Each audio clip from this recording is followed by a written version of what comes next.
সকলো ৰাইজৰ হৈ, কাৰণ তেখেতে যোৱা সময়খিনিত সমগ্ৰ অসমতে গুৰুজনাৰ সৃষ্টিৰাজিক আৰু আমাৰ উপাসনা থলীসমূহক, আমাৰ পৰম আৰাধ্য শিৱজী হওক, পৰম আৰাধ্য আমাৰ হনুমানজী, আমাৰ হিন্দুৰ দেৱ দেৱীসকলৰ আধ্যাত্মিক উপাসনা থলীসমূহক পুনৰ নিৰ্মাণ কৰি আমাৰ এই জাতিটোক, বৃহত্তৰ অসমীয়া জাতিটোক, বিশেষকৈ আমাৰ হিন্দু শাস্ত্ৰৰ প্ৰতি তেখেতে হিন্দু ধৰ্মক শক্তিশালী কৰাৰ ক্ষেত্ৰত মুখ্যমন্ত্ৰীগৰাকীৰ সন্মুখৰ পৰা নেতৃত্ব দিছে।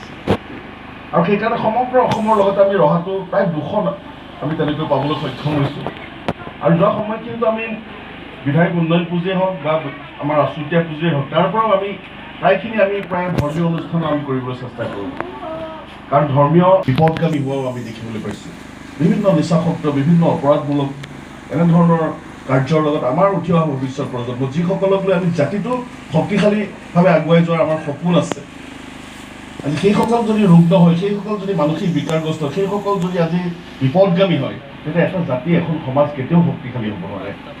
আমি শক্তিশালী হ'ব লাগিব গুৰুজনাৰ সৃষ্টিৰাজিৰে, আমি শক্তিশালী হ'ব লাগিব আমি প্ৰভু ভগৱন্ত, আমি জয় শ্ৰীৰাম, ৰামৰ দৰ্শন আমাক লাগিব, হনুমানৰ যি ত্যাগ, যি একাত্মবোধ, এই ধ্যান ধাৰণাহে আমি শক্তিশালী হ'ব পাৰিম।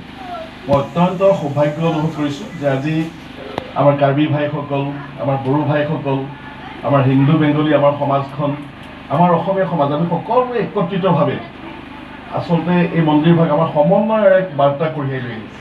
আমাৰ সকলোৰে বাবে আজি পাহাৰ ভৈয়াম আৰু সকলোৰে বাবে এক সমন্বয়ৰ এক ভক্তি তীৰ্থ হ'বলৈ গৈছে।